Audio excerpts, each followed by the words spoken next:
Masahog din sa Numbers 23:19. God is not a man that he might lie, or a son of man that he might change his mind. Does he speak and not act, or promise and not fulfill? So every promise of God, he will fulfill. Siya ang Diyos nga dili ka man mamakap. Siya ang Diyos nga kumusaad. Iyang yung buhaton. Dili siya parehas tao nga kumusaad. Dagan saad, dagan sipyat.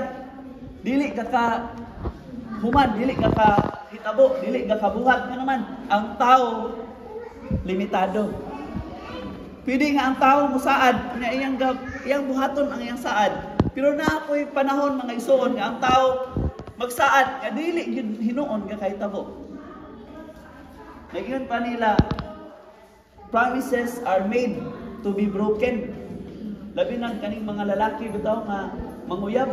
Unya kanila bang panguyab kay daghan kayong saad. Ikaw ra gid ang akong mahalon. Unya daghan kay saad ba? Ikaw ra gid ang akong minyuan. Ikaw ra ang nagbatibok sa akong kasing-kasing. Ikaw ra gid ang akong mahalon. Sige na lag saad, sige na lag sulti. Pero dagan og saad, dagan og sipyat. Murag mga politisyan ba nga kung ako mo daog, ako magpahimo kog tulay. Asa man ang tulay? Pila na nahuman na lang ang iyang termino. Wala gyoy na nahuman nga tulay. Dagan kay saad. Kani ako ning buhaton. Ang bugas tag 20 na lang. Asay 20 nga bugas nga. Wala man gyud na nahitabo. Daghan kay saad. Daghan kay mga pulong nga gagawas, pero dili ka kahuman, dili ka kabuhat, dili ka kahitabo. Pero salamat sa Ginoo nga ang Dios dili sama sa tao nga kung manunti bakakon. Ang Dios dili ka bakak. Amen. Kung unsa iyang gipamulong, mahitabo sa atong mga kinabuhi. Kung siya namulong nga kita panalanginan, ato gid ma-experience ang panalangin mga igsoon.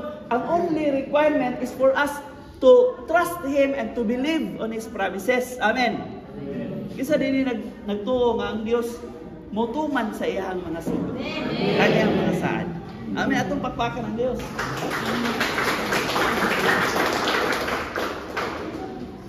Isaiah 48:17.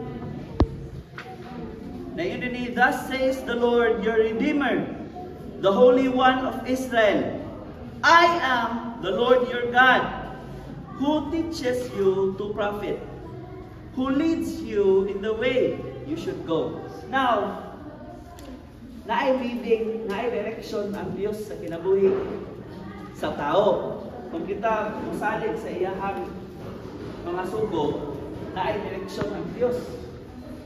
Naay direksyon sa atong pag-alagad sa Ginoo. There is a journey towards righteousness. Ngayon ang pulo sa Ginoo, I am the way. Meaning naay dalan.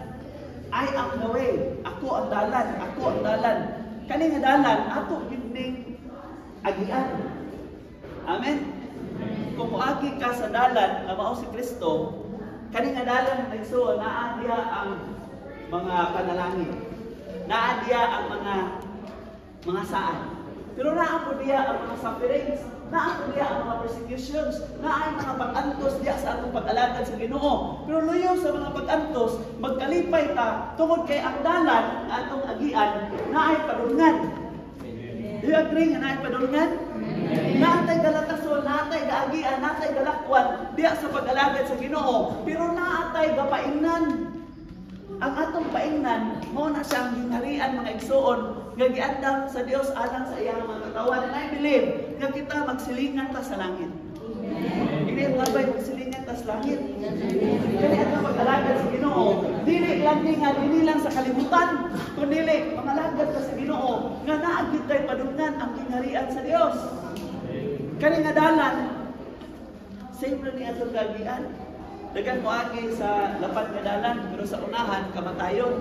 Pero ang atong gaagian, masigpit nga dalan, huot nga dalan. Pero luyo sa kahuot, luyo sa kasigpit, naay gapadulngan ang atong paingnan mga igsoon, gingharian sa Diyos. Amen? Ini ang away. Let us journey towards righteousness. Kani atong pag-alagad sa Ginoo kailangan nga kanang tinud-anay nga pag-alagad sa Ginoo. Dili tiaw-tiaw. Dili tiaw-tiaw kana bitaw tarak-tarak di mo na tinuod nga truck. Kanang balay-balay di mo na tinuod nga balay. Kanang uyab-uyab dili gina tinuod nga uyab. Kaning pag-alagad-alagad dili gina tinuod nga pag-alagad. Kaning mga lagad ta nga tinud-anay mga igsoon para langit. Amen. Ini mga abay tinud-anay. Tinud-anay kaning ato ang pag-alagad tinud-anay. Amen. Salamat sa Ginoo. Proverbs 16:9. A man's heart plans his course, but the Lord determines his steps. I believe nga sa kasing-kasing sa tao naagyoy mga plano. Pero usahay ang atong plano palpak. Usahay atong plano nindot kay sa atong una-una, pero sa reality dili di ay sa nindot, pero man it might hinder the will of God sa kinabuhi sa tao. Dagan kita gusto mahitabo. Gusto na to ng mga plano. Natay mga gating muhaon. Pero kaniday usahay mo sipyan. Pero ang plano sa Dios alang nato wala gyud pagsipyan. Ang iyang mga saad alang sa iyang mga katawan, mga igsoon, dili gyud masayop. Amen. Even though sometimes ang atong mga ma-experience, Lord, abi ko bag mga lagad wala na yung mga problema, wala na yung mga kasakit, dili exempted ana igsoon. Sa atong pag-alagad sa Dios, naay mga pag-uyog, naay mga testings, naay mga trials nga atong ma-experience, naay mga persecution. Munang luyo sa persecution, we need to stand firm in our service towards God.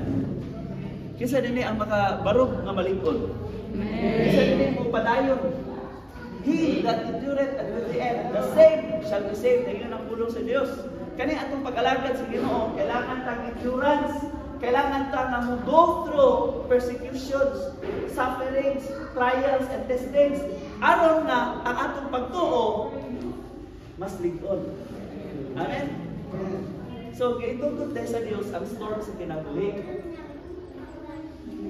Nasayo dahil si Jesus nga naay storms na may tabo sa itong kinabuhi. Unya niya tang-aon kung saan na ito pag-deal ang mga storms sa kinabuhi. Nakay problema sa panimalay. Kung saan na nimo pag-deal ang iyong problema sa panimalay. Nakay problema sa financial. Kung saan nimo pag-deal ang problema sa financial. Nakay problema sa iyong lawas. Kung saan nimo pag-deal ang problema sa imong lawas. Nakay problema sa relasyon sa imong ginikanan o sa imong mga anak. Kung saan nimo pag-deal ang mga relasyon. Gusto sa Dios sa igsoon na magkinabuhi ta diha sa pagtuo. We live by faith, not by sight. Diba? Dili sa atong gatanahon, dili sa atong gawi, kundi sa atong pagtuo, pagsalig sa Ginoo. Diyan ang pulong sa Dios. Trust in the Lord with all your heart and lean not on your own understanding. In all your ways acknowledge Him, and He shall direct. Naay direction sa atong mga dalan. Amen? Amen. Mga bay, naay direction. Hallelujah. Deuteronomy 1:30.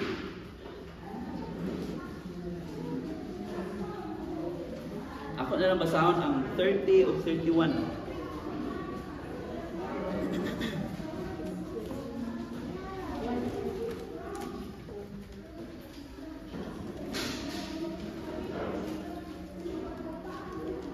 Deuteronomy chapter 1, 30 to verse 31. Ako basahon. The Lord your God, who is going before you, will fight for you, as He did for you in Egypt before your very eyes. 31. And in the wilderness, there you saw how the Lord your God carried you, as a father carries his son. All the way you went until you reached this place.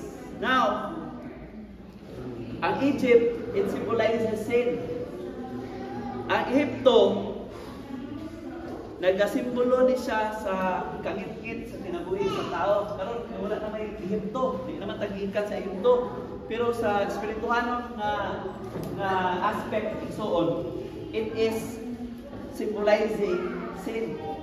Sa atong pagdalagi sa Dios, kaniadto gikan pata sa